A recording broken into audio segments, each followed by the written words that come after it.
zu ekusi eta beste jausarik, ez da zerren ekusi.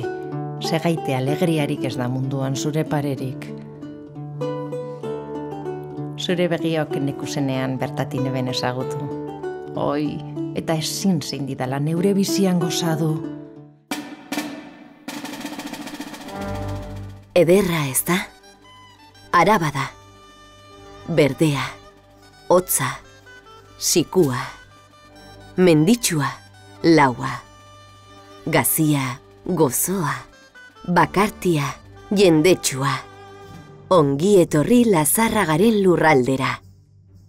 Araba, lurralde zahar bat da, mendeak aurrera joan ala gaztetu egin dena. Zure eta nire arbasoek beraien marka utzi zuten eta haien testigantzak dira horren lekuko. Antzinatik entzun da euskara Araban. Bertako gizakiek euren artean komunikatzeko erabili izan dute mendeetan zehar. Bestalde, gure lurraldearen kokapen geografikoagatik, hementxetik, iragan dira 11 bisitari eta erromes. Haien testigantzak funtsezkoak suertatu dira, Araban euskara berezko hizkuntza zela agerian uzteko. Hala, lehenengo euskal hiztegia Araban idatzi zen 16. mendean, eta ezinbestekoa da, orduko Arabako euskara ulertu ahal izateko.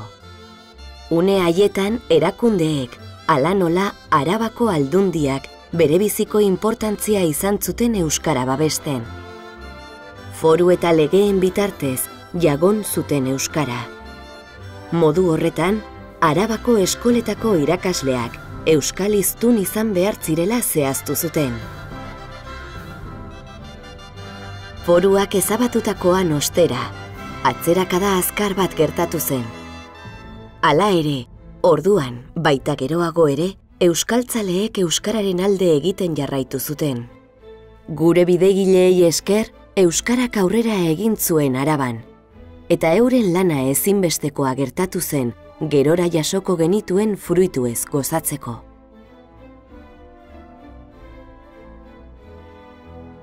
Lehenengo herri ekimenari esker, gau eskolak sortu ziren euskarari beste bultzada bat emateko. Hala, katea ez da inoizeten. Sasoi ilun hartan, Arabako lehendabiziko ikastola sortu zuten.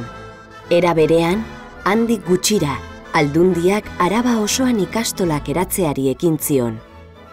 Ondoren, euskal erakundeek eskumenak berriro eskuratuta, etengabe aritu dira gure berezko hizkuntza indar berritzen eta euskal hiztunak sortzen.